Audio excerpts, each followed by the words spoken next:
It is February 4th, Tuesday. Been a while. Talk to you soon. Remember, this is what we wanted. Remember, this is what we said. To never be heard or seen from again. Remember, this is what we wanted. Remember, this is what we said. To never be heard or seen from again.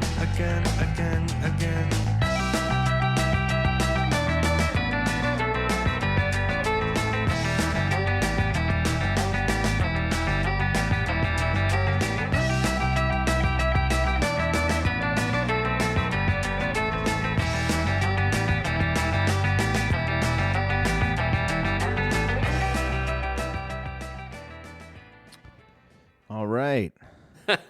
Hello, welcome. No, that was not a joke. Flawless. That was not intended to sound like that. It's been a week. It's been 2 weeks, and then It's before that, it'd been like 2 weeks. months. I'm out of practice, but also I kind of meant it's been a week.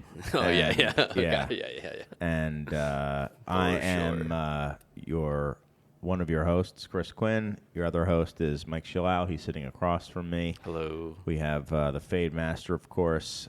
Serge is here as well. Just the three, the triumvirate. This is the Beer Temple podcast. Thanks, everyone, for listening. And I think things can only get smoother from here, I think. That's what you would think. Yes. We can. We'll see how We always do. try to prove them wrong. Yeah, that's right. But We're overachievers Yeah. in that category.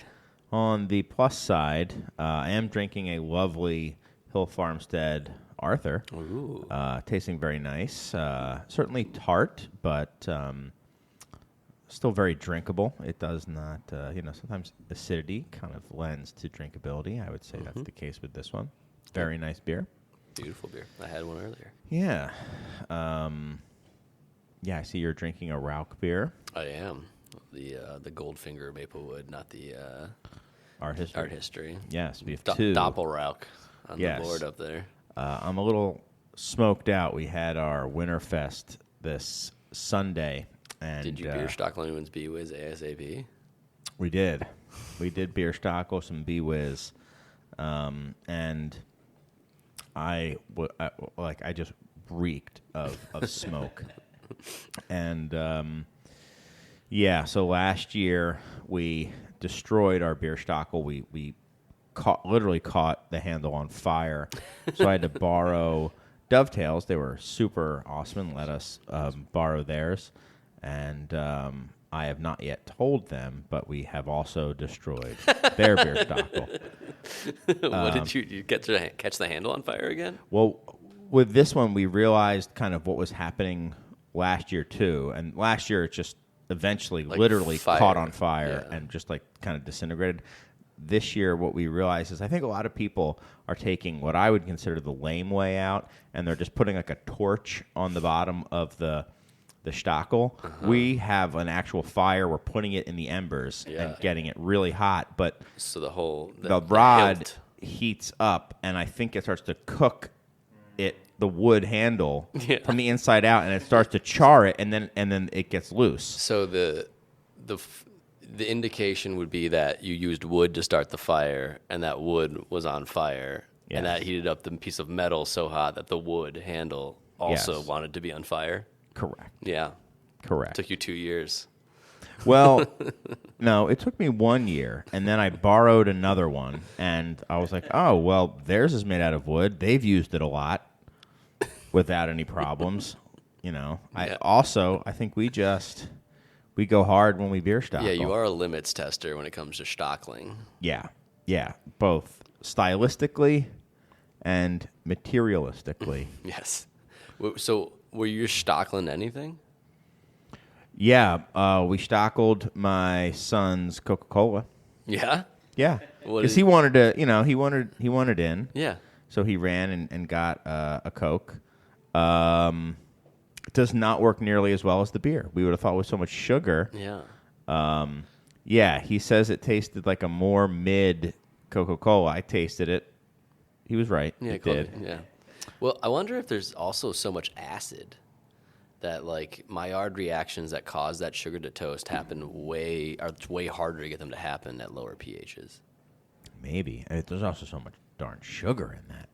Yeah, but like it's impossible to have Maillard reactions at a certain pH. It Oh. just doesn't happen. Oh, Yeah. okay. I didn't know that. I don't know what it is. I'm not a scientist, but Got it. I wonder. Yeah, perhaps. Did you stockel any Hill Farmstead I did. sour beers? I wasn't the main beer stockel guy. I was behind the grill because everyone else was terrified of grilling sausages. It's very scary. Yeah. I mean, it was very stressful when I let the coals go out and then had to, people were had already paid. Did you start stockling sausages? I should have. Yeah. Oh, I should have just put them in the damn fires. That would have been amazing. Yeah. Should have done that. People would have dug it. If I had a cooler head, I would have been like, oh, that's funny if I do that. Yeah. Let's do that. Yeah. How can you have a cool head around when it's hot stock? It's true. It's true. Cool head, hot stock. That should be the tagline next year. Yeah. Yeah. Next year, that'll be the cool heads, hot stocks. So yeah. So Rauch beer. Gonna lay off on that. Less banter, remember? So should move on. A lot of news. The two of us. This is just like an entire show of banter, I feel Well, like. there's a lot of news to cover. Right, sorry. Do we want to start with? We usually start often with comings and goings. Comings and goings. We have a pretty big comings, one that we've talked about a while ago. Yeah. Way back early in 2024. At least to the Chicago market. Yeah. Yingling. They've been around for a minute. Has arrived, at least in draft form. Mm-hmm. They're here in draft for a month, and then they're going to come in bottles. I was driving by a pizza chain, like a small pizza chain, D'Agostino's, today. I think, was it last Monday was the first day it was officially here. And already a Yingling sign in their window, like a lit-up sign. They know where the real beer heads go. Right. I was just, they already have that stuff out and in the windows and lit up. I was like, wow, okay. So, yeah. When you see stuff like that, do you think, like, oh, they're getting deals? Like, they're wheeling and dealing like the old days? Like, what incentive would D'Agostino's have to put a Yingling light? That's a good question. Yeah. Well, let me kick it back to you. What do you think? You asked when you asked, you have an idea. Yeah, I always assume nefarious intent. Right. For stuff like that. It's one thing I've never been involved in. I've never worked with a brewery that even has a distributor, so I don't know how. So then, works, really. how do you think that would work? Would it be like, if you let us put this in your sign, put this in your window, then we'll walk in two if you take 5? Sure. Yeah, something like that. I'm guessing that's going down. I have no proof. That's what we're here for. The Stocklin hot takes. You know what? I'm officially on board with your guess. Yeah. Right. Yeah. I think something like Was that. it Yingling Light?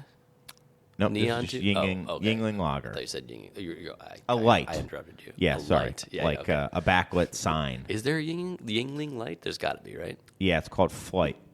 Flight? Yeah, it's new-ish. Okay. Never had it. Because it's a Maybe bird, never isn't it? will. It's a bird on their logo. Probably, yeah. Or do you think it's for Go Birds? Well, it is an eagle on the label. Right. Eagles are birds. And obviously, go birds. Go Birds. Go birds. I wonder if any of the Kansas City Chiefs bars will be pouring Yingling. Highly doubted. They're probably pouring garage beer, our peers and best new breweries from Vine Pair. Yeah, it's true.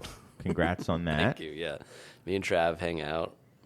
Yeah, were you guys, is it like James Beard Awards? You all go when they give those awards out? You Yep. all are there? Taylor shows up. Oh, Yeah, Wow. we flew on the private jet around the block. cool. Yeah, it was sick.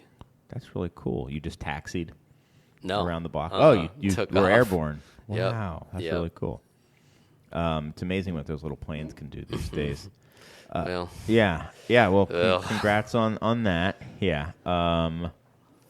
thank you. to say. I guess they'll have Boulevard beer. That's a Kansas City They'll beer. probably have Boulevard beer, yeah. They'll have Boulevard. We will we're bringing in a keg of Yingling for Sunday for the Super Bowl.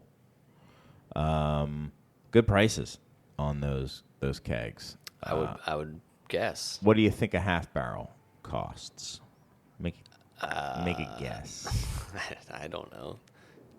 $89. Oh no, they're not that much. I mean, they're not that cheap. This is they might have a deal like If you put a sign in the window, you get right, but I meant like a quantity deal. Sure. Which are fully legal to have. Yeah. But the You say fully illegal? no legal. But the, as you would say, case one price, but the unit one price for a barrel, $127, which is pretty good. It's pretty aggressive, yeah. Pretty aggressive. For example, Sierra Nevada Pale Ale is like I think $190 Really? nowadays. Yeah, Huh. It's been going up. Yeah. Okay. See, this is something we delivered our first half barrel to an account ever today. Okay. Here. Oh. Yeah. Okay. And figuring out what to price them at. Yeah. Usually, I have no idea what the old way you sell half that it barrels used for. to be was you sell it for the price of 2 sixtels. Is usually what it is. Okay. That's like if you want to wheel and deal. I'm gonna need $20 then. There's some places that because you sell it to us for $10 each, our sixtels. I sold it to you for No, I'm kidding. cheaper I'm saying than if two it was sixtels. $20, then it would be the price of 2 sixtels would be. Anyway, No, you already paid me the other. but some places don't discount their their half barrels at all, and Yeah. then it's like, well, what are you doing? Like that doesn't work like that. I feel like those are probably few and far between. They're- And they're places that don't need to be in half barrels, but they have accounts that don't want to switch kegs over. Yeah, it's like the breweries that you would maybe used to call hypey, and maybe haven't realized there's no such thing as hypey anymore. Sure. I mean, they're probably selling those somewhere. Like, Yeah, sure. I mean, we don't need to be doing half barrels right now, but we have some people we like to work with, and we have them. Yeah. we can do them now because Yeah. we can make more beer. But there's people who are doing. When we had Andrew from Other Half on, he was talking about how they're doing some aggressive deals on some of their beers for Other Half. They're So making a little bit more beer than us. no, I'm not trying to compare. I'm just talking about how it looks like. I think there's. It's going to be like everything, just another choice that you're going to have to make. Like, how many. You're going to not necessarily do margin blending, but blending of pricing across your beer menu, and you can't afford to have. I don't think it's smart to have too many that are too high. I think you kind of Right. have to have some high and some low. Right. And if Other Half allows you to have a double dry hopped IPA at a lower price, that kind of affords you, I think, a couple higher priced beers that you might value more than just another double dry hopped IPA, frankly. Right, and especially one that has like credibility, where it's Yeah. not like Juice Force, which I guess probably has some sort of credibility in some world, but like, Sure. yeah, With the bros who like vaping and you're talking about Juice Force, yeah, yeah, vaping and what are those little packs that they have? Zins. Yeah, there should be a Juice Force Zin. No one said a Zin collab on our predictions episode. Ooh, that is until right now. Yeah, I'm taking that Because next year. You're doing it. Yeah, right. And I'm in on it. Yeah, I'm all in. I want credit. Juice Force thiolized Zins. That would be amazing. I've never done a Zin. I 1,000% guarantee I would do that Zin. yeah. If you did if there was a Juice Force thiolized Zin, I'd be all Zin on that. Yep. But yep. Yeah. Me too. Yep. So anyway. If they do come out with that, I promise we will do them on air. And what we'll do is we'll line up 3 different Zins. You got to blind taste the Zins. Yeah. And tell us which one is regular Juice Force, which is Tropical Juice Force Zin, and which is thiolized Tropical Juice Force Zin. Here is my I like that idea. Thank you. My experience and my introduction to Zin was, I think I saw it being referred to on social media somehow, always with young men. Young And- like us. Yeah, like me, and like my peers, and they were listening to the music of my high school years. They were calling them oldies. I don't understand why. Sure, yeah. So anyway, Even Flow came on. They popped us in. exactly. Talk about how his this was like I used to remember my grandfather would play this before he died of old age.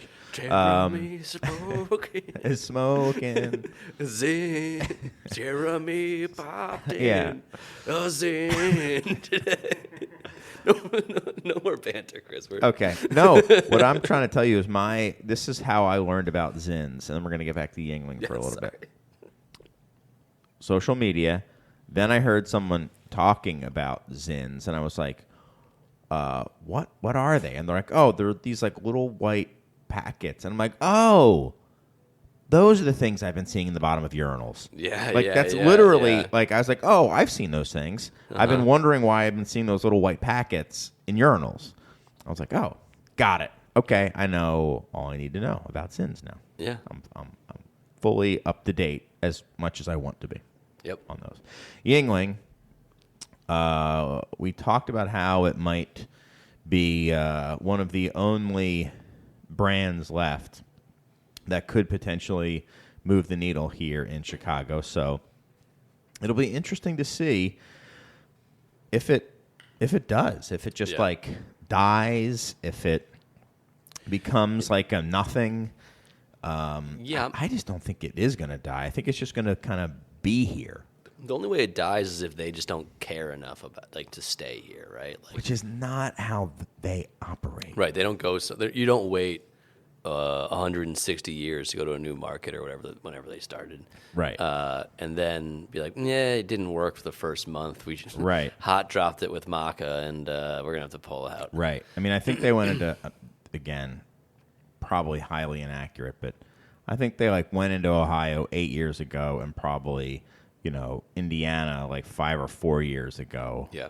And now they're here. So they're pretty methodical that way. They jumped over us, and they're in some other areas in the lower Midwest or whatever you would want to call the prairie states or something like that. I mean, this has to be a tough market for even non-craft brands, Yeah. right? I guess they're one of the only non-craft brands who wasn't here. Right. Right. Well, I guess they are craft technically, right? Legally by the Whatever. BA. But it also will be interesting, how robust is that brand here, right? Because we know about it, but we're also very into beer. We're deeply into all things beer. So knowing about this one macro brand that isn't here yet makes sense for us. But how familiar is the average consumer? Because that's who they need. They don't need you and me to be drinking it. They need people to be going to the bar and choosing Yingling over Miller Lite or something. Right.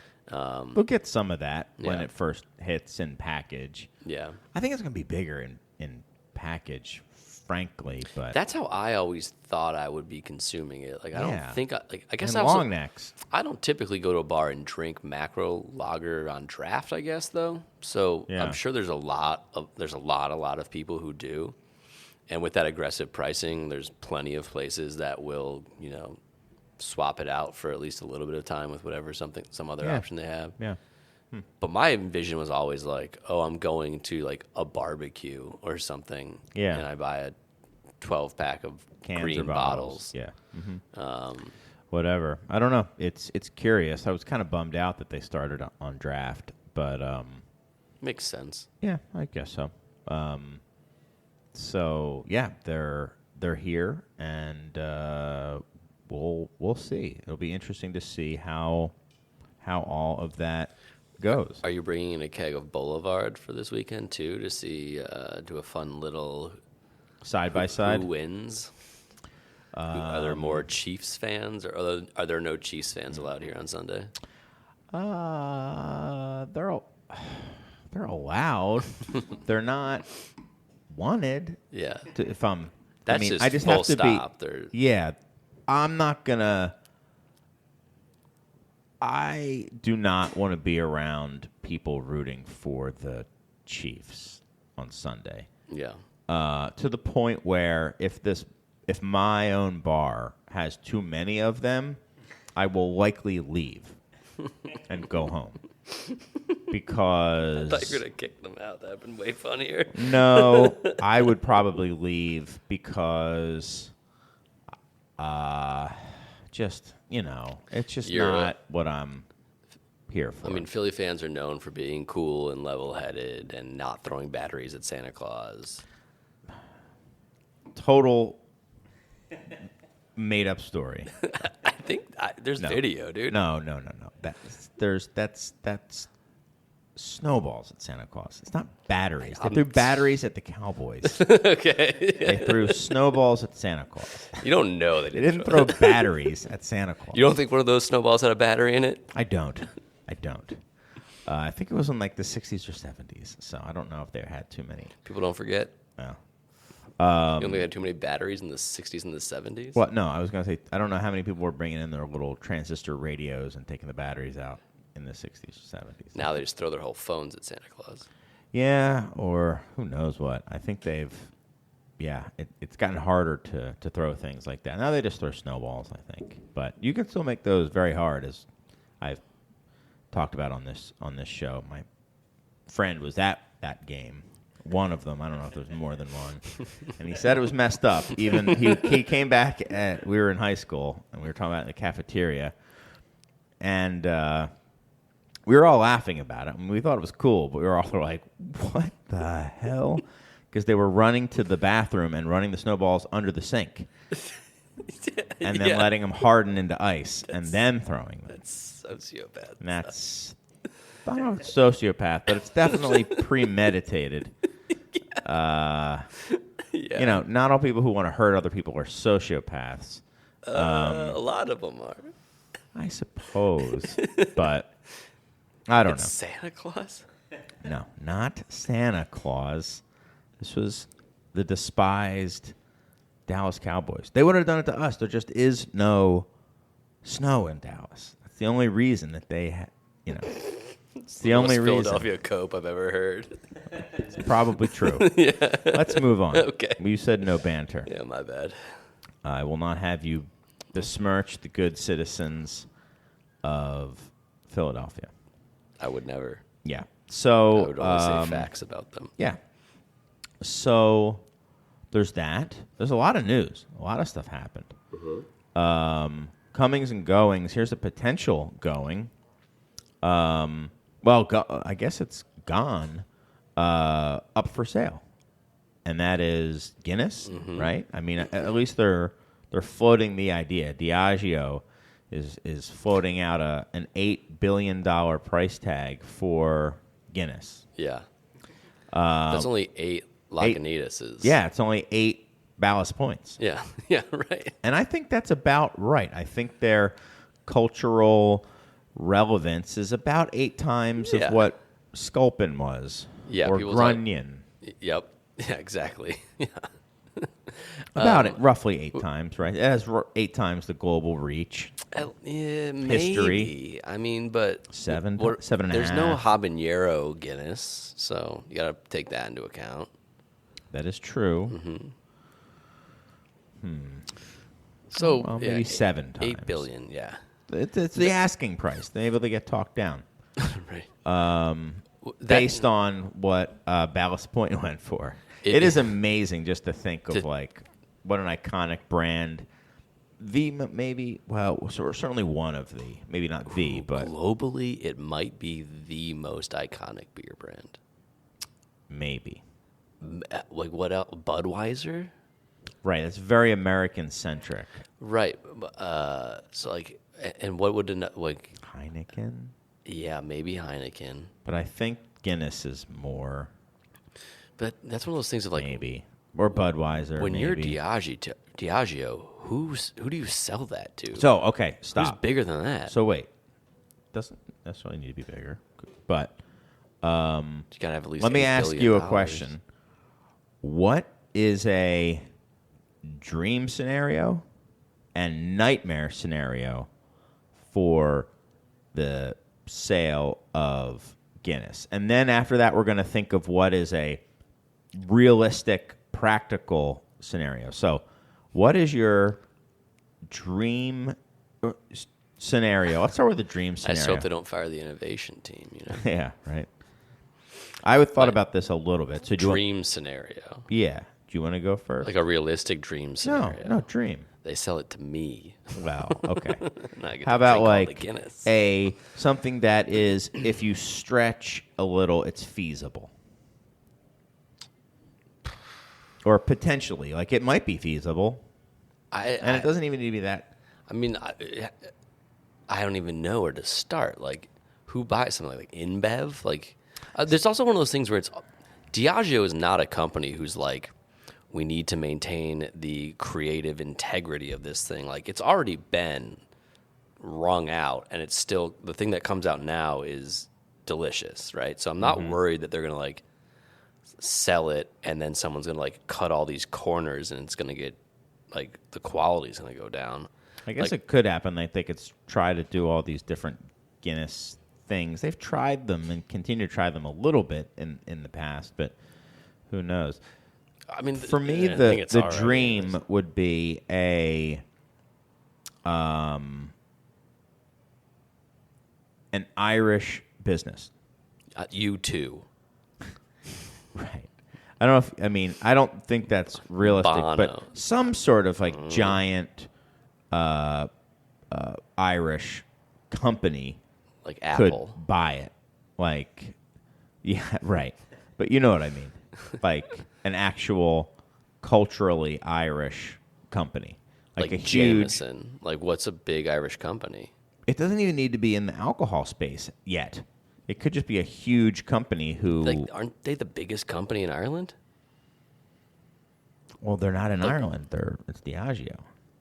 Right, but isn't Guinness like Guinness has to be like one of the biggest exports Employers. from Ireland. Or whatever. Yeah, I think so. Certainly the biggest cultural export, but there might be, I don't know, like,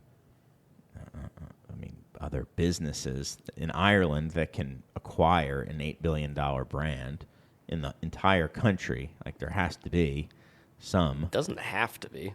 I mean, I think there probably Small is. country. I mean, my guess is they could probably get a loan or something. Yeah, I'm sure they could. But Based that- on yeah, past performance, I bet they could probably get a loan for $8 billion to sell Guinness. But yeah, yeah, I mean, that'd be cool if it's like kind of comes back home. the so to Irish speak. people, the government buys it. The government buys it. That would be amazing. Yeah. Could happen, I suppose. They nationalize Guinness. That'd be That actually sick. would be awesome. That's so- the dream. So that's the dream. That's the They dream. nationalize Guinness. Yeah. So that's the dream. We're communists. What is the nightmare scenario?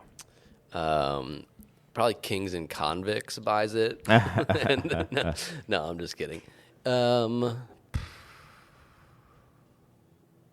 The nightmare scenario is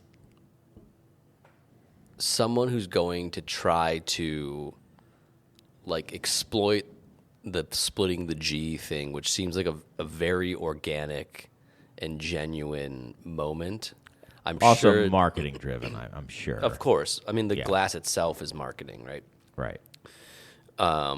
Think they're going to be able to exploit that and do something cool with it, and then it turns into just this like very like everywhere you turn, you're getting a TikTok ad for split the G, like you Or doing get like together, on get together with your Irish heritage and split the G with your family. Like that's not what that's about. I think it like, would be even worse if they were trying to like, the marketing geniuses or the sales. This would be a sales genius. Would be like, what our research has shown us that what's limiting the number of places that can carry Guinness on draft is how many places have nitro handles. So I think we should start putting it out as non-nitrogenated, Ooh, yeah. stuff like that. That would Just be like bad. doing things to just basically destroy the friggin' beer. Right. That was one thing when they were doing all that stuff in America, they never messed with Guinness itself, right?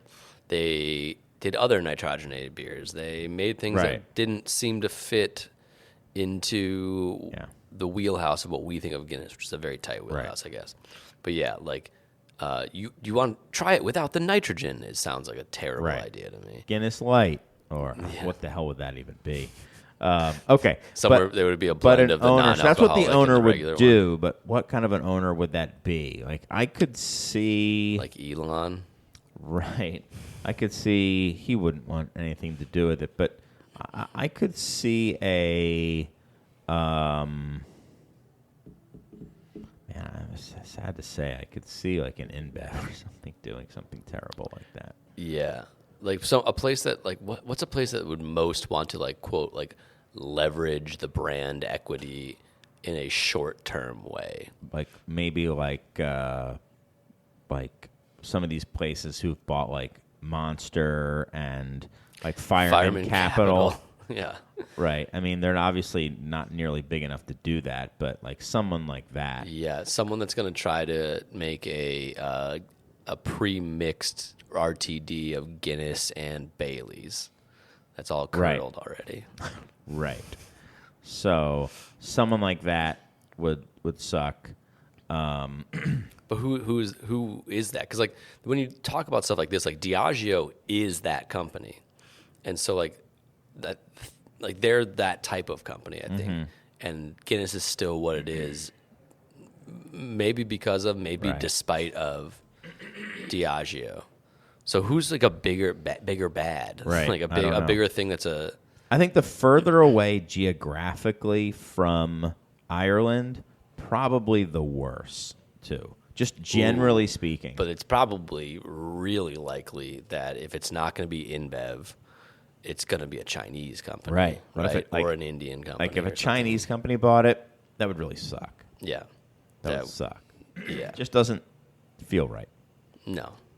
I mean, Okay, now what's realistic? Do you think? InBev. Okay. That Now they floated it. I guess it could be they decide not to sell it too. They said the possibility of selling it. right. What if this is just a thing of being like, this is worth $8 billion, and Yeah. people that are like invest in a publicly traded company are like, huh, maybe it is. Let's look into that. Or like Remy Martin, like basically like the other big one over there, Yeah. could buy it, or Pernod could Yeah, buy. That's like a some- massive company. right, someone like that. Yeah. So like InBev, Remy Martin. Where Diageo is based is here, right? Like Are their they? headquarters are in. Well, they have American headquarters in Connecticut for sure. Hmm. A lot of friends from high school got accounting degrees that worked for Diageo. Oh, okay, I don't know where the global headquarters is though. yeah. I thought it was based in London, but I could be I mean, that wrong. would make sense. Yeah. My guess is if we hem and haw about it long enough, Serge will have come up with the answer. Yeah, Jamie, pull that up. I don't know. I feel like that. I kind of like Diageo having it. Like it works. It's Yeah. been great. Like Yeah. I have no notes for how Guinness has been handled or rolled out or Mm-hmm. where it's at. Like Very, very, very, very, very minor personal. I wish I could, see this notes, but overall. Like what? Yeah. But I mean, they've really got the history of what that beer is locked up. Like they don't want any of their secrets about how they used to make it and what has changed about it over time getting out. sure, that's because they don't do any of the traditional things they claim they do. Like it's very Perhaps. much made with a mash filter with a bunch of adjuncts and cheap things, and then there's Guinness flavoring added to it. But you didn't hear that from me. But it's one of those things where like you taste it. Who and you're knows? I'm like I don't care. Like, that's I mean- everything I'm supposed to. I theoretically am against in the process. They probably do. Probably Not that I'm against mash filters or probably. things like that, but But maybe it not. is. It is using them claiming to use certain things, lying about it in media interviews, and then but still making something that is probably one of my top 5 favorite beers in the world. It's hard to say. It's hard to know what they do and don't do. I don't Heard it know. from the horse's mouth a couple times, but Yeah, I push back on that. no one here, people that I met in China, Okay, fine. that worked for them. Right, but even people who've worked for them, you have like conflicting stories and people. I mean, there's people who wrote books about it, and Right. so who knows? It is very much shrouded in mystery. You don't like So, that. I just wish I knew more about it, I guess. Yeah. So all right. So that's Guinness for sale. That's another coming and going. Let's do one more going. Can we throw a link in the description of this episode for our Patreon? So if we get up to $8 billion on Patreon, we promise per month or per ever? per month we will. Oh. 1 month we will buy Guinness. And then we'll turn off the Patreon. Nope. Oh, we'll just keep buying Guinnesses Yeah. every month. If we get to $1 billion, we'll buy Ballast Point back. If we get to $8 billion, You don't need we'll a buy billion. Guinness. I mean, here's the little newsflash. I You don't. didn't say we needed it. Oh. I said that's what we're going to do. Oh, okay. Restore it to its rightful place Okay. as a $1 billion company. So that means in only like 50-something years, we'll have as much money as Elon Musk. I don't know. If we raise $1 $1 billion a month. a month. Yeah, like only 50 years or something. Yeah, we're almost there. Yeah. That's messed up now that I think about it. If you made $1 billion a month in 50 years, you'd have as much as Elon Musk. That's messed up. Very messed up. So, let's talk about Toronado. Mm-hmm. Then let's take a break. Potentially goings or potentially transitionings, right? Because they're not Yeah. trying to like close it. They No. want someone to steward it, Right. but the owner is ready to retire, right? And this stuff's going to keep happening, right? For sure. I remember like obviously not the same scale, but like Quenchers in Chicago Yeah. was like a iconic beer institution Yeah. that most people probably have no idea about. Right. But because the guy retired, his kids didn't want to take it over. Like it's not as iconic as that, so it's like someone isn't going to come and buy the bar as some sort of relic. Right. So he owned the building and he closed the business, sold the building, and now it's a pediatric doctor's office. Yep. Which it It adds just as much to the city as and the meme neighborhood. says, F them kids. Yeah. That's what we need more of. We need more dental offices and nail salons. That's what I always say. Tanning Or cricket. beds. Or cricket mobiles. Cricket Wireless. Yeah. Like whenever there's like an empty place or a place goes out of business and one of those three inevitably opens up, I'm yeah. always like, oh, that's great. We needed more. Vape shop, maybe. Mm-hmm. That always like brings a lot of people to the neighborhood. Yeah, vape shops I feel like are in a weird. They are all over the place, but there's something about nail salons Sometimes and they are dentist also pretty offices wireless. that I just feel are like, oh, okay, well, those are going to be here for a while now. Because they're good fundamental businesses.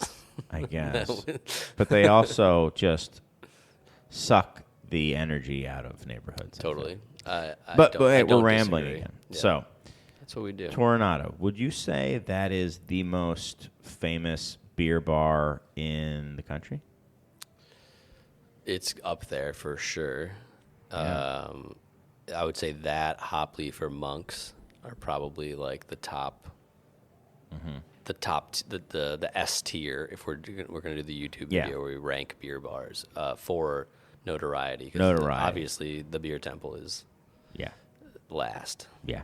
The Z Nah, tier number one, in your heart. and for everyone it should be. Yeah. But potentially, and as like a pure, they don't serve food. Like it's a straight up.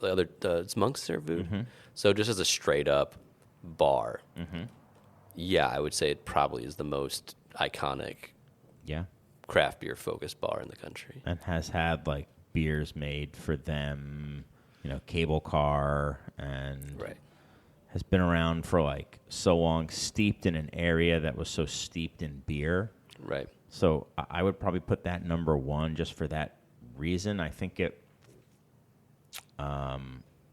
Serge, can you see how old the Toronado is?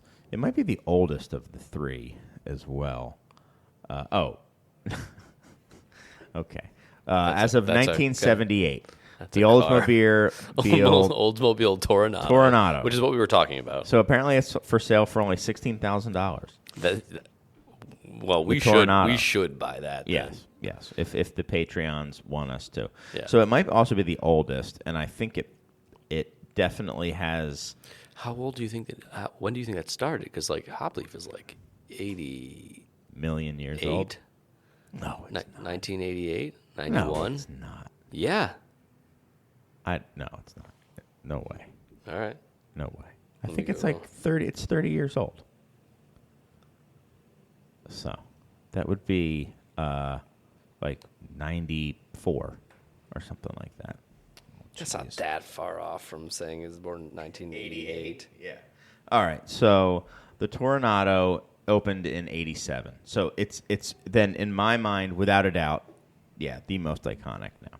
87 beer. I mean, it was there from the friggin' beginning, man. Yes. So that's big news, man. That it's for sale. It's inevitable. Hopefully it 92 for Hopleaf. Okay, So I was off by 2 years. You were off by 3. 1.5 decades. You said 88.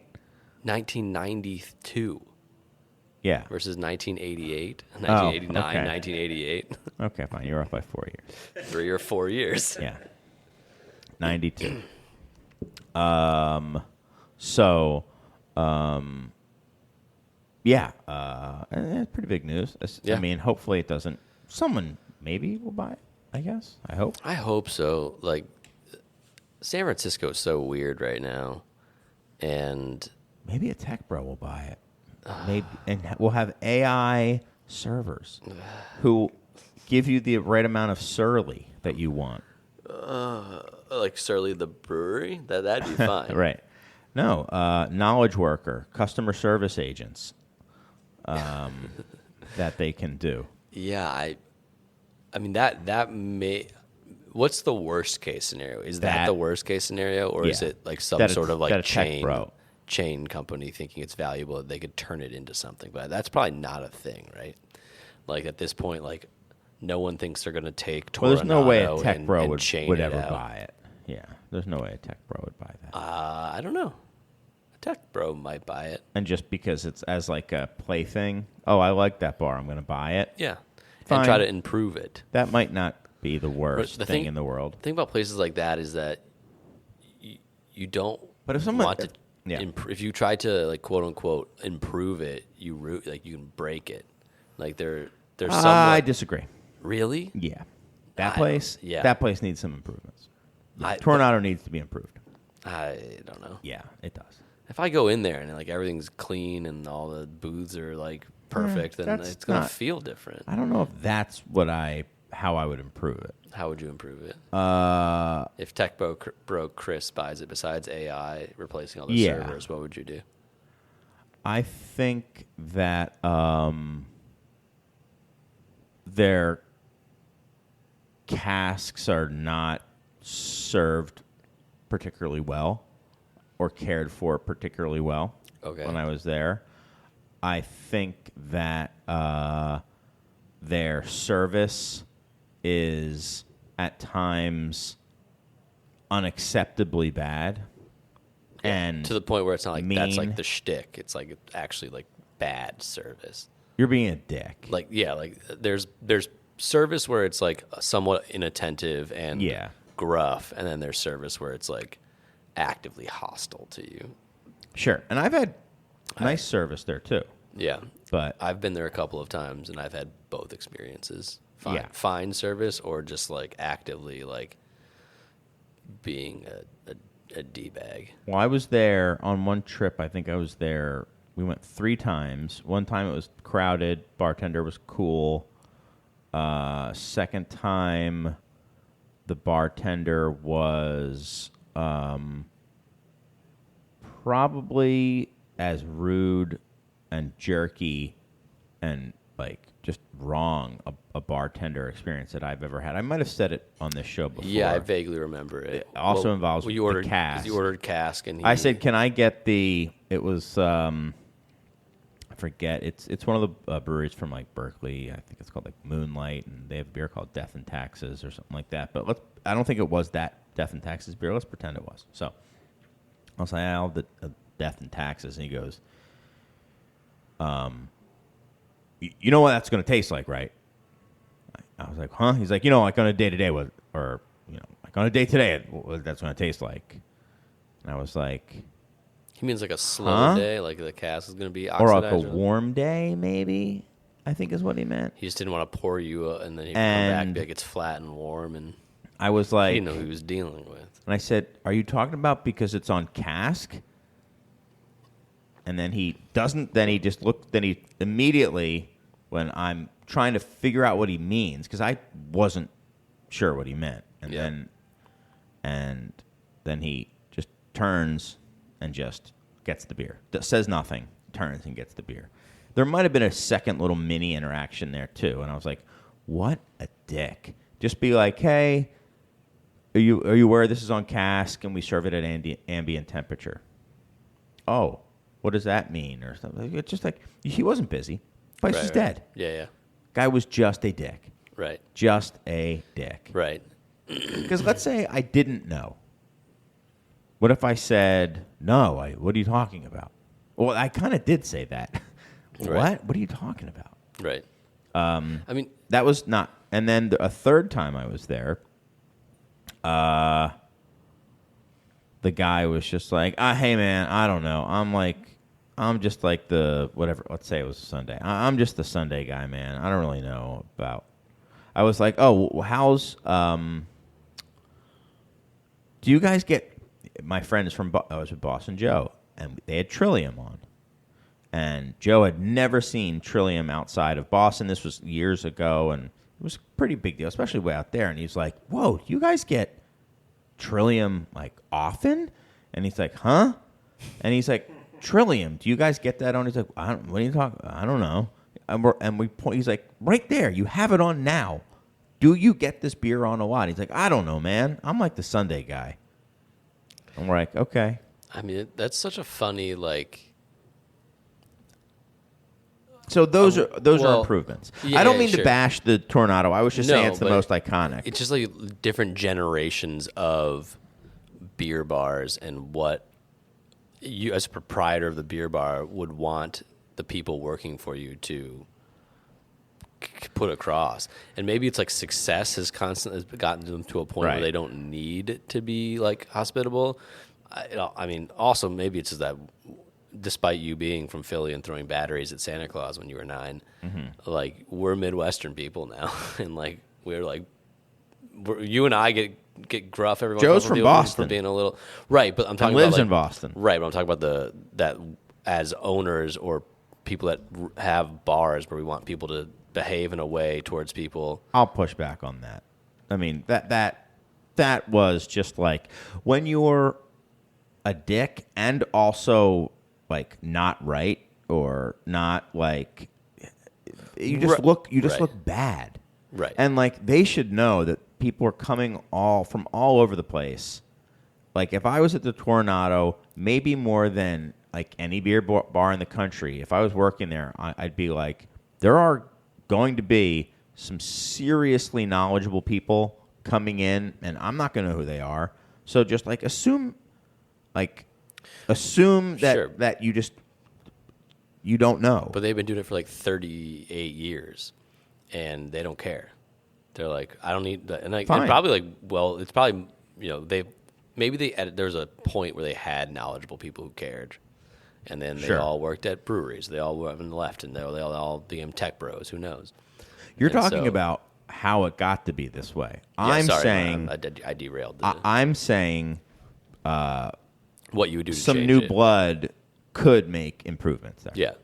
Just simply caring about which beers you have on and knowing them, rather than just like, that one's number 18. I poured from the number 18 tap. Basic staff training. Yeah.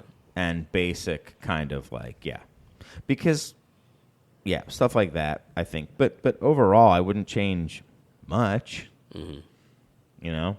I mean, shit, man. If they had burritos there, I wouldn't be upset. Like, if they brought in some food, they had a small kitchen, like, would that They really... still have a sausage place next door? I don't know. I don't remember. Anyway, those are some goings. There was like a sausage restaurant next door when I went there. I haven't been there in a long time, but you would just get sausages from there and go to Toronado. That's fine. Yeah. So hopefully it stays open.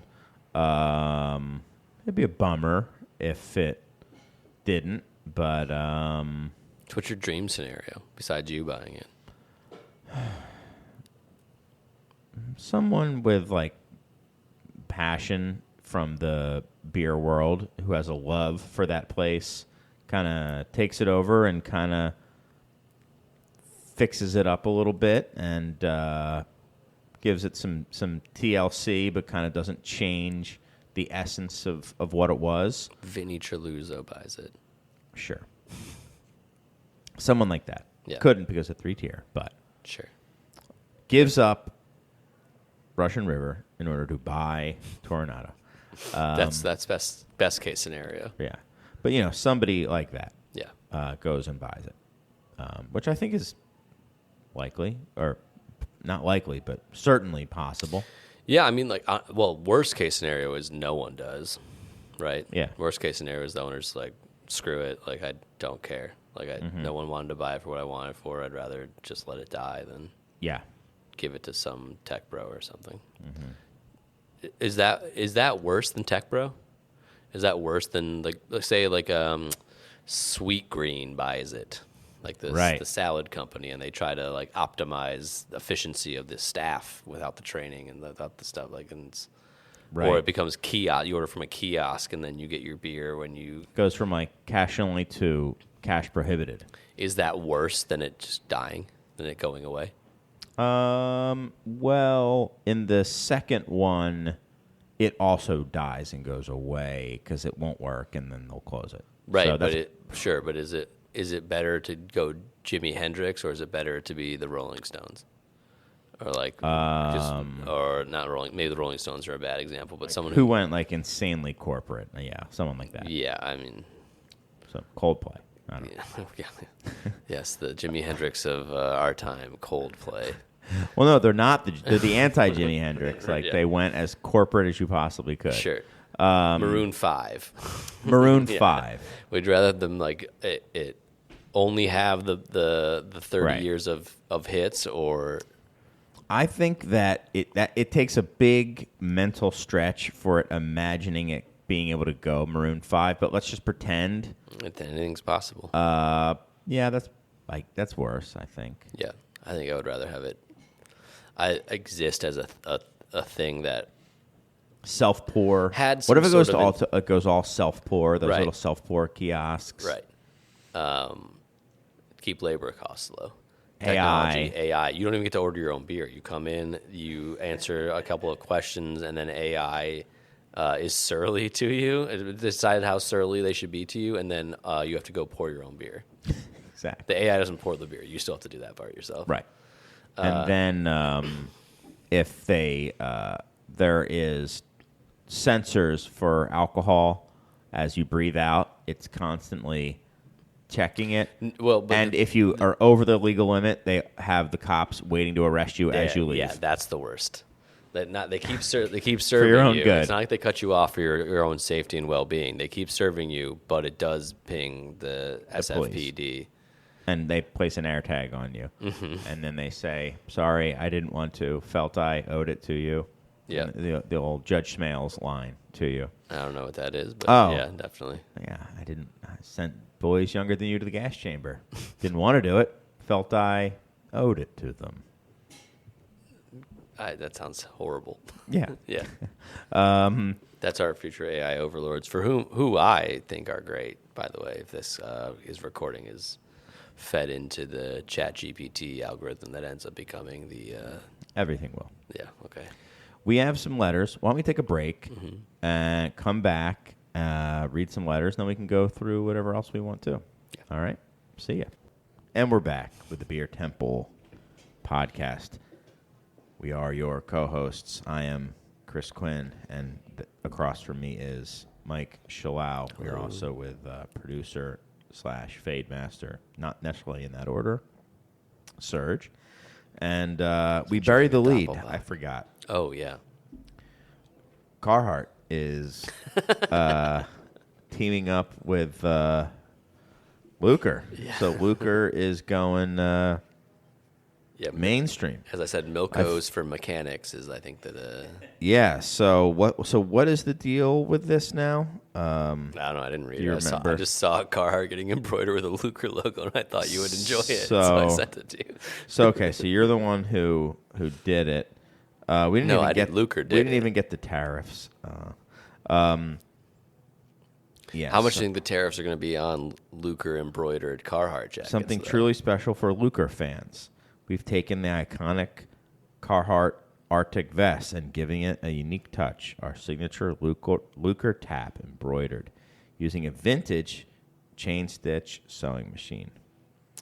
I mean, it is cool. Like, I do like it, but I just thought. I don't think it's cool. I mean, it hits Do all. you think that's cool? I'm not gonna wear it. But I mean, you would feel cool. You would walk into a. Tell me the truth. no, I just said I'm not gonna wear it. But like, so wait. using a chain stitch embroidery thing to put. I like Carhartt. I don't know what like, chain. Whoops.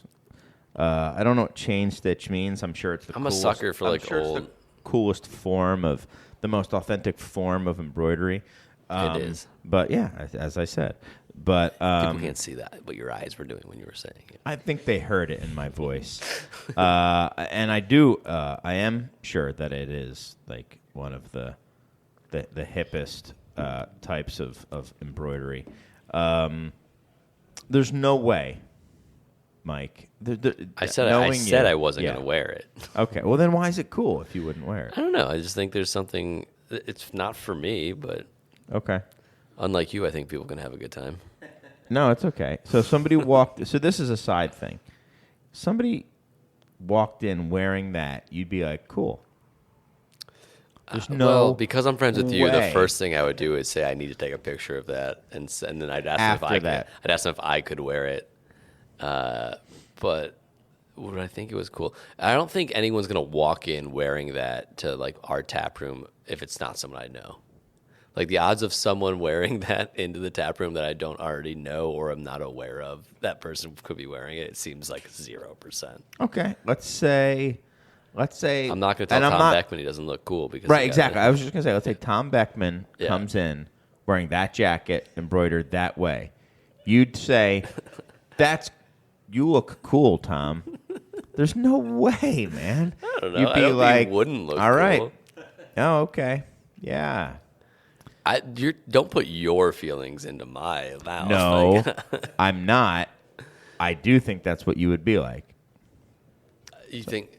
I don't know. I think I'm less offended by it. I just thought you would think it was fun. Oh, I'm not offended by it. I just think like, I mean, It is trying to- hilarious and absurd, and like there's something going on at Lukr where they're like looking at like American street fashion in a way where it's like Perlick isn't doing this, like Right. Micromatic isn't doing this. There's Sure. something that they've tapped into culturally that this is either like It's the working man's faucet. right, yeah, exactly. But it's like they're aware of something, and either I'm not sure if the chicken or the egg, but like that they became cool, and then other people that thought they were cool, like were like, you should be doing this with Carhartt, or if it was always there, like we see ourselves as this type of brand that's like loop stitching Carhartt jackets. So let me clarify something because I get called out as someone who hates Lukr, which I think is not true and unfair. I know I clown on them a lot, and I think they deserve to be clowned on, but I don't hate the faucet. I've said that many times. I do not hate the faucet. I will also say that same thing with a hand pull on it, I would have the same exact reaction. If someone had like a It's like- it's like beer the hand- like- a beer engine like handle on there with like the gooseneck or swan neck, whatever they call it. Does context change There's this? no If you were way. in the black country and someone had that, would you feel differently than, or if you were in Czechia and someone had this, or if it's If I was in or if, Czechia, dude, I mean, I don't know. I mean, it would have to be, the context would have to be something where I'm like, whoa, that's okay. Wow, like I guess that's a thing here. Like it would have to be something like that. Okay. If I was in the United States, this country, anywhere, and someone walked in wearing one of those things, I'd be like, let's say it's a beer engine. I'd be like, if Steve Hamburg walked in here wearing a Carhartt with a beer engine on it, you would laugh at him. I don't know if I'd laugh at him, but I would be like, yeah, you know, guy's he's just a nerd. He's just being a dork about it. Yeah, sure. Pretty dorky. Uh-huh. But I don't think there's any context in which I don't say that's pretty dorky in this country. Sure.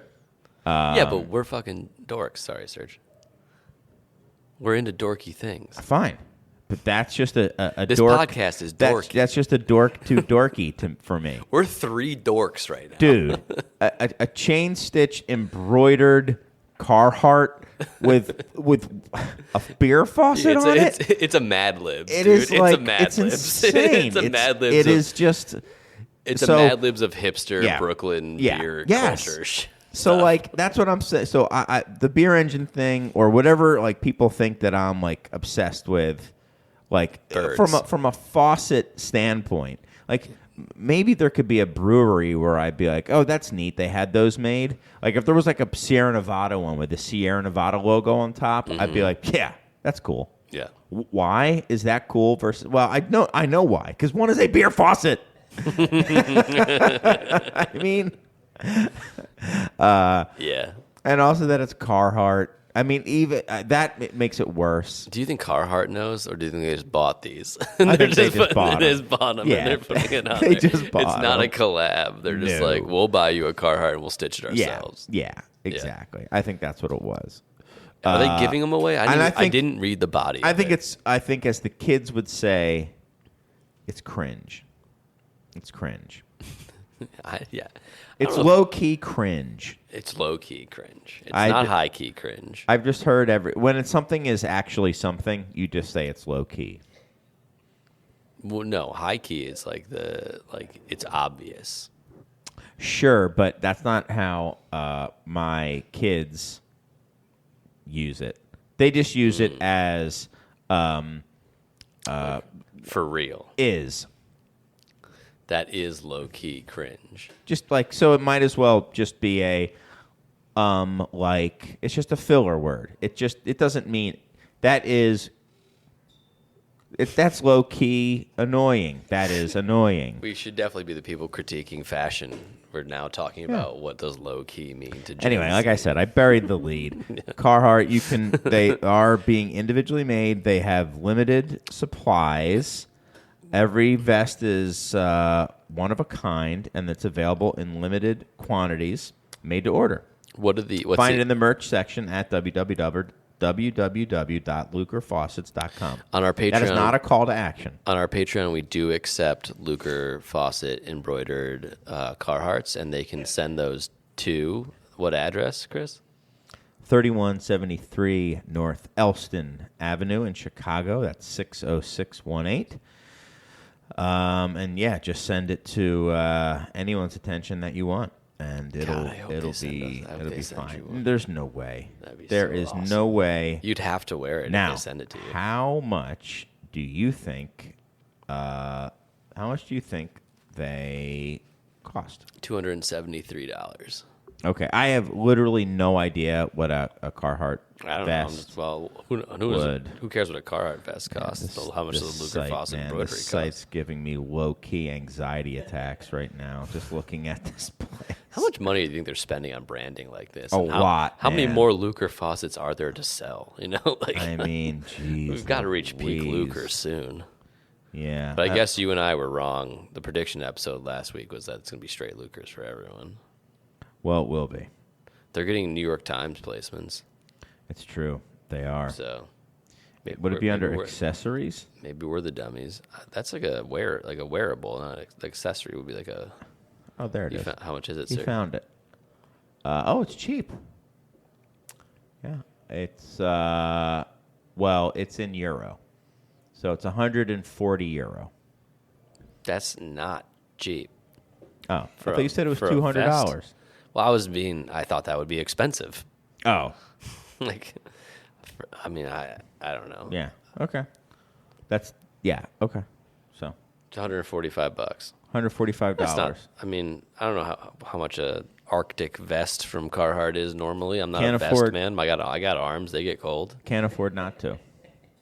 Can't afford not to. It's fiscally irresponsible for us not to. Ought to have Lukr. Okay, here are the tiers. The three of us all have Lukr. If we get to $290 plus shipping on the monthly on the Patreon, we both get Lukr. No, vests. all three of us need them. Okay, yeah, fair. All for one. Fair. One for all. I can't do times three, so we're going to say if we get to higher levels than that, if we get to 400 and whatever, 300. 400 and 420 something. And something. If you want to do the math and donate that much to the Patreon, we will all wear Lukr vests, and we'll hang out with you. Yeah. That's the tier. If Sure. you donate $1 billion, if you prefer we don't hang out with you, we will also accept that. Yeah. If you prefer that we don't, which you probably will. Yeah. $1 billion, we will buy Ballast Point. $8 billion. No. The first billion is, don't we do Diageo for one? Well, or we no, not? 8 billion we buy Guinness. Oh yeah, that's true. We don't buy Diageo. That's right. That would take a little bit more. And then for 170 euro, we get a Tapster's Toolkit. It's an essential kit that includes everything a professional tapster needs to keep taps like the game and draft system clean and in top working condition. Okay, how long until they have a customized version of the video game Tapster where it's very obvious? Lukster? Well, where it's very obvious that they're pouring from Lukr pours. And you have to choose Milko, Schnit, all the different pours. Right. It's not just sling the beers down the thing. It's this modern. You also can't be too surly. This is modern beer service, right? You can't be a Toronado. You've got to be Beer Temple, educating people. And then there's cut scenes where it's like, mur, mur, mur, mur, mur, and then it says, this is obviously a Schnit. I can tell from the carbonation level. It's totally thrown this beer off its intended flavor profile. Wet foam. Yeah, that sort of stuff. No, for you, it's just, it's not like Charlie Brown tuba music. It's just wet foam. Exactly. And then your brain shuts off and you go into a rage. Exactly. But the character, he gets beet red and little beads of sweat. You are the tapster. It's Chris Quinn. Yeah. And if the more that people say wet foam to you, the lower your health bar goes. Yeah, exactly. More wet foam. Yeah. Exactly. But you do love the faucet. Yes. So that's a thing. If anyone out there has one, let us know. Tell us about your fit. Has a Lukr vest. Yeah. Yeah. Tell us about your fit, your drip. See, I did not read the body of what I sent you. I just sent you because I thought the photo was funny. When I saw it, I thought it would be something like Vireman gives red overalls to people who win like GABF or World Beer Cup awards that make beer that's 51% Vireman or more. I assumed it was something like that, where it's like straight marketing, like these people have, are doing the best Lukr pours. These are America's biggest Luksters. One of those. Biggest Luksters. And I assumed it was something like that. I didn't realize they were just selling it. So that's when I was like, it would be kind of cool. It'd be like, oh, these people really know how to, Zygmus knows how to do all these pours, which so they gave is him one. Also simultaneously nerdy, but also cool. Fine. It goes so they far gave down. You one. If they gave me one, I would still not wear it.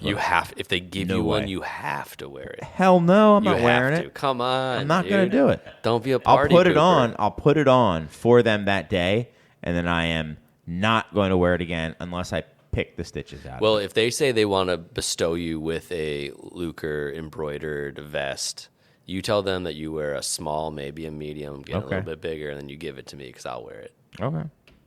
There you go. That'd be cool. Then you'll be stealing valor. That's right. That's fine. But if I get in so much trouble for Lukr stolen valor. Yeah, exactly. Okay. So here we go. We have 2 letters. You know what? I'll read them in the order that they were received. we have our first hand-delivered, I think, our first hand-delivered letter. Hand-delivered, hand-written. Wow. This is just the Beer Temple Podcast fan mail, care of Chris/Mike. That's all there is. There's no postage because obviously it Hand was delivered. Nice heavyweight paper, and it really is. they really filled the Dated. page. Dear Chris, Mike, Serge, and any guests. Yo, hope you all are well and are enjoying/revering some beers right now. I'm handwriting and delivering this letter from the, oh boy, Sticks of Ogle. Country, from the Sticks of Ogle country out in the vast cornfields of Illinois, to both express Ogle my County. gratitude and ask a few questions. First, thanks so much for running the Beer Temple and producing such a fine podcast. I feel so lucky to have access to an iconic beer spot and always look forward for days on end to browsing the bottle shop and grabbing something on tap. The podcast also makes me feel like a beer insider and has carried me through many shifts at work. My friends don't care much about beer. I am 24. This seems to be a trend. Yikes. Well, we knew that. So it's awesome to hear such spirited discussions as the difference between New Glarus in bottles versus cans. I am a can guy. Second, I have a couple questions to Chris. As a young corporate worker who hopes to someday work in beer, what did you do before the Beer Temple, and when did you know you were ready to start your own business? We'll stop Yeah, there. let's do that, and then we'll. My origin story. Okay. I was in corporate world, worked in like software development, project management. Didn't like it. Just really couldn't go on anymore. Went to. How long did you do that? Oh boy, I had done that job maybe for like 7 years, but then I had a couple other jobs before that. I'd probably been in that kind of general world for maybe 10, 15 years, 15 years maybe. And did the videos start before the idea for the shop, or did they start No, at the same time? they started after. So then I had the idea for a shop. I got very into craft beer. Didn't think there were any stores that were really elevating or really, Revering. yeah, revering or doing credit to like, how about reflecting what was happening in craft beer? They were like liquor stores that liked it and were bringing in some really good beer, but they were still kind of like, I don't know, like just not like, you know, the linoleum floors and fluorescent lighting is kind of what I say. I worked at one of those. Yeah. So I just wanted to do something different. How did I know I was ready? I don't know. I just wanted to do something different. Was too young to feel scared enough. How much of it, when you actually made the choice to leave your job, was that you disliked your job, and how much of it was that you really wanted to do this thing, this other thing that felt like it was important to you?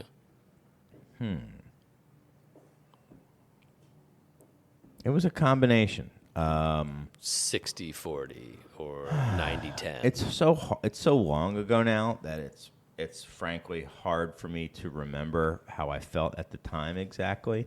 My wife and I were excited about it. We were really into it. We really believed in it, and we really felt like we could elevate what was going on. So we felt like we really could improve on what was out there. So what it sounds like is that it was much more about how excited you were about the idea of the thing you could do than that you disliked your job, but it wasn't like, I need to get out of here. I need to get out of here, and I need to do a widget. This looks like a good widget. Right. Yeah, no, it wasn't that. Yeah. Yeah, it wasn't that. It wasn't like, yeah, I'm going to do either a wine store or a beer store. Beer's kind of hot right now. or I'm going to do a nail salon, a dental office, or a beer store. Like, it wasn't one of those. Chose the wrong one, Right, but exactly. should have become a dentist. Yeah. So when did I know I was ready? I was just confident in it. It was right after the credit crash, so it was really hard to get funding, but it also kind of like got my resolve steeled. So so that's the short story. If you go online, you can probably find me being interviewed other places where I kind of go into it in longer, in greater detail, I should say, if you're that interested in my background. We talked about it in the episode Yeah. where I interviewed you. Yeah, that's It probably- really changed your life. There you go. Episode, insert here. Episode something. Yeah. Okay. Mike, we met at the Wild and Otherwise tasting at Artale in what's Rockford up, dude? last year. Shout out to Aaron. Yeah, Aaron just left there. Aaron, So, man, yeah. Big Grove. Yeah. And hope you make it out again soon. You seemed like an interesting guy. Seemed. And I an already interesting- loved Was. So I started listening to the podcast. Oh, there you go. Oh, wow. I'm pretty sure I told you not to. Love the new tap room. Question: what beer outside of Levain and Will Be are you most proud of? Oh, wow. I loved the Finer Points. Yeah, that's a whole series we do taking. Oh, I seasonal love the ingredients. cucumber Finer Points. He Yeah. says, sorry. Yeah, that one we stumbled into accidentally getting like some of the best cucumbers in the country. I was told by a Michelin-starred chef after that. What am I most proud of the other beers? I love all my children, obviously. But which one do you love more? Probably Wisp. Wisp. What's Wisp? Wisp is a smoked saison. Just a wisp of smoke. Sure. Yeah, that was the concept. It was something that I thought would be an interesting idea, but I hadn't really had. And I found out later that DuPont makes a smoked saison as well, but I hadn't had one. But I thought I'd really gotten familiar with our yeast character, and then went to Sugar Creek and tasted a bunch of their smoked malt to come up with something that I thought would work with the yeast character. And the first one we brewed, it was the first time we ever dumped a batch because I made it too smoky. So Yeah, over smoked beers can be right, gross. we were tasting it, and it's one of those things that like sometimes you do a lot of navel gazing, or you like things just because you made them and like you care about them, like children, and they really aren't that great. Like children. Right, like children. Yeah. So we were sitting there and we were drinking this beer, and Ari and Ryan, who were helping me brew at the time, were like, I don't know, I think it's pretty good. And I'm like, this is way too smoky. And I was like, we could bottle this. It doesn't taste horrible, but if we bottle this, we won't get to make a smoked beer for years because this will burn people. It'll be like way too smoky. So we dumped it, and we started the business with, $1,500, and then we got a credit card later. And so we didn't have a lot of money to be dumping things. But I felt it was necessary. This was probably one of the first dozen beers we made in order to, like, save the reputation. Smoked beer, one of the first dozen. All right. Yeah. And now it's evolved into something that has a following unto itself that people look forward to every year that Cool. has spawned other beers as well that we use a little smoke in. But that one, and it's something that, like, when I sit down at my own tap room bar and I'm like, what do I want to drink? Maliko of Wisp. Yeah, right. We only have one Lukr, and our beer isn't even on it. No, it's like I probably want to drink a Wisp or an Effriant, which is like an evolution of that beer with sage.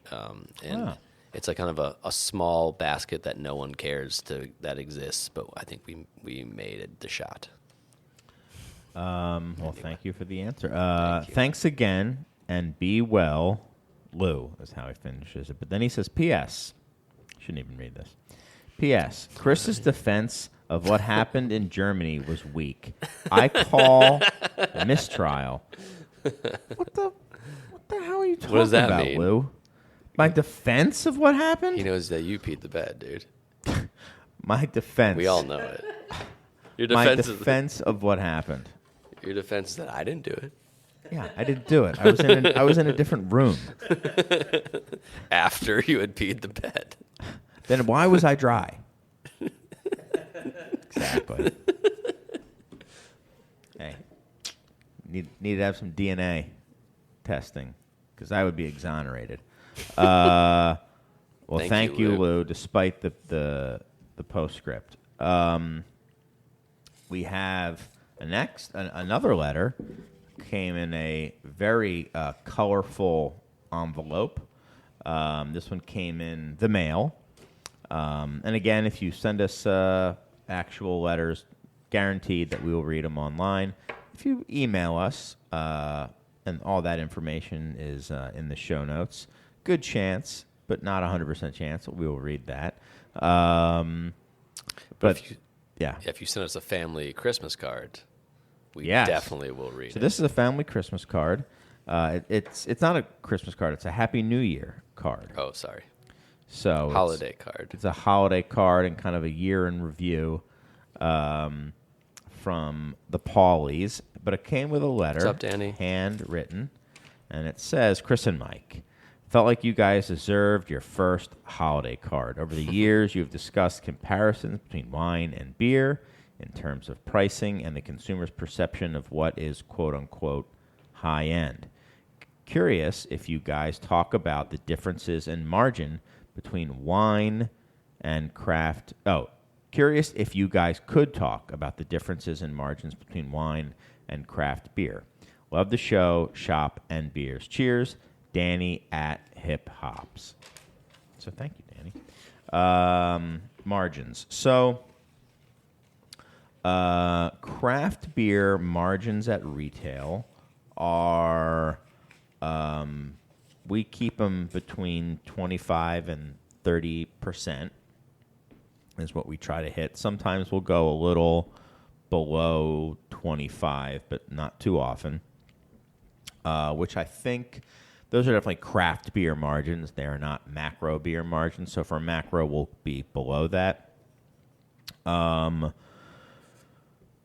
The wine is definitely going to be closer to like 33% to maybe like 40%, and it could certainly be higher as well. Wine, you have a lot of leeway with.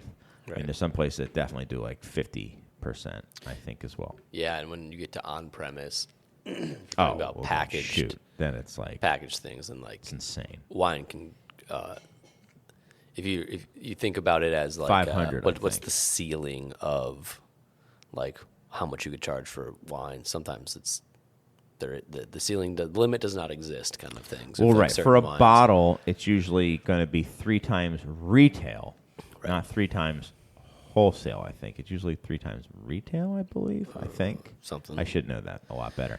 And wine by the glass is usually about 500% wholesale, I think. Sure. Is usually what it is. So you sell a glass and you've paid for the bottle. right. That's Now, generally how that works. yeah, right. Like draft beer doesn't work that way. You don't sell one draft and you pay for the keg. But Be nice. draft beer has Good. has better margins than packaged beer. Yeah. But that's one thing that we run into all the time is that we sell. I always get in an idea that I should like our beer should be in fancy restaurants, and I'm like, well, just treat it like wine. And they're like, well, then this would be $40, and I'm like, Right. fine. See if anyone buys it. And they're like, no one's going to buy that. Yeah. But yeah, so wine is much better. But I wonder if that's just like something along the lines of the supply chain, right? Like wine is probably expensive to produce, at least like the estate grown ones and things that like take a year before they come out and like Sure. spend time in oak and need new oak and things like that. Like I wonder if it's just that the producer tends to eat more of the actual cost so that by the time it gets to the shelf, the retailer can then Yeah. not the inflate stuff it, that but I don't like get is capture like, a little bit more of the value. you know, you get like a Vino Verde, you could get for like $9.99 a bottle. Right. Maybe even a couple of years ago, $8.99 a bottle. Yeah. Let's call it $9.99 a bottle. It's coming through. By the time it gets to you on the shelf, $9.99. It's gone through a retail. We'll start from the beginning. Yeah. The winemaker marks it up, pays the cost Makes that they it. makes it, bottles Pays for the it, materials, like the packaging materials. Yep, bottles it, packages it, cases it up, this and that, sells it to an importer.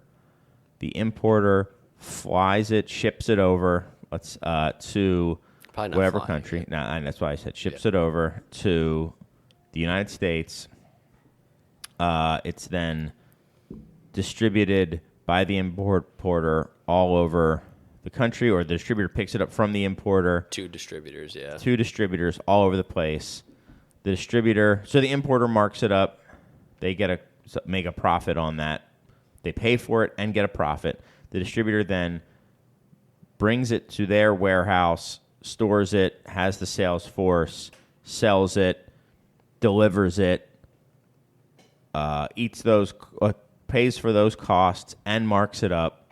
The retailer then gets it, puts, let's say, 30 to 50% margin on top of that, and it ends up being $9.99. Vino How Verde the can't hell? be 50%, right? That has to be closer to like 30. That might be their version of macro beer too, Fine. right? Where maybe it's a little lower. Yeah, okay. Because it's got to move, right? Fine. Let's say it's 33% or something. That's still like so. 30%, Like, whatever. what do you think the producer like per bottle has to be selling? Yeah. That? Like less than $1?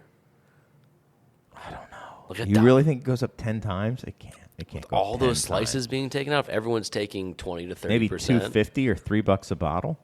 That's crazy. Because like $4 like, a bottle. the glass alone could cost like. I mean, these are probably have to be bigger manufacturers, right? But like our bottles almost cost $1. Right. So let's say it's $7.50 at retail, and it goes for 10. So let's say the person selling it to you is probably getting it for $5.50, $4.53. Yeah, it might be like they might be selling for like $2.50 a bottle or $3 a bottle. $2.50, Which is crazy. Yeah. But that's Vino Verde. So, Right, sure. There's other stuff where they're just marking it up insanely expensive. Right. And there's also And- the cost of the land, like Napa cabs, like they cost so darn Richard much Hill, because right? the land costs so much. Well, that's a self-repeating cycle too, right? Where if the wine costs more, the land costs more. If the land costs more, the wine costs more. If the Right. wine costs more, and the land costs more. Right. So like, It's a spiral. right. Yeah. Upward spiral for them, right? Up and to the right. But then that's also like they're for estate grown and estate made things like that. They are genuinely scarce. There's not a lot of things in Beer. modern capitalism that are genuinely scarce. Certainly not beer. Beer is definitely much more commodity. Right. So there is value to Yeah. the scarcity of it, and high quality and scarcity leads to higher prices. Right. And since it's lower alcohol, you also drink it in higher quantities, which I think necessitates it being lower priced. So that's just how I think the market kind of sets those things. Right. And that you can make beer more quickly. You can make it all year round. Niall, write in and tell us how wrong we just got it. Right. Yeah, I got some texts from Niall the other day. We should have him back on the show. Yeah. Niall of Mad Fritz Brewing. Yeah. Well, thank you very much Yeah, thanks, to Dan and Joe for their letters. And if you want to send us a letter, again, that's 3173 North Elston Avenue, Chicago, Illinois 60618, or insiders at craftbeertemple.com. Mike, is there anything else other than tariffs, because we're going to have to hold off on that one, that we should talk about? You're probably super happy about this. Let's not talk about it. even though you're very happy about the tariffs because you're screwing Blaugy and DuPont are getting screwed, and they're going to have to go to the domestic suppliers of Cezanne. It's going to be a boon for you. I didn't see the Belgians as part of the the big tariff boon, and we don't actually buy anything, even packaging materials as of right now that isn't made domestically. We do buy some hops. We do buy some continental hops. You have a Lukr faucet. We didn't buy that. That came with we already bought that. So okay. we're not buying a bunch more Lukr faucets. Also, I didn't see Czech on the list of countries that are going to get slapped with tariffs. The big one's aluminum, obviously, but we'll talk about that probably next week. About another time. But is there anything other than that you just are dying to discuss before we get out of here? Next time we talk, we're going to have a Super Bowl champion. There will be a new Super Bowl champion. Taylor Swift. Well, perhaps. Will be the Super Bowl champion. I don't follow. Who's playing? The Philadelphia Eagles and the Kansas City Chiefs are playing. So that's just, kind of a big deal to some people. Okay, I guess. Anyway, so we'll have that. That'll be exciting. Very exciting. For some people. For some people. Anything else? I've now asked you twice and then answered with my own thing. No, Chris, you were right to interrupt and answer your own thing because there's nothing else that I need to talk about today. All right, then. What about you, Serge? No, he has nothing else. Yeah, he's shaking his head. He's got a fade he's dying to try, a new fade he's dying to try out. He's trying to sell his NVIDIA stock to buy Toronado. Yeah, exactly. All right, we'll see you guys. So long. Remember this is what we wanted. Remember this is what we said. To never be heard or seen from again. Remember this is what we wanted. Remember this is what we said. To never be heard or seen from again. Remember this is what we wanted. Remember this is what we said. To never be heard or seen from again.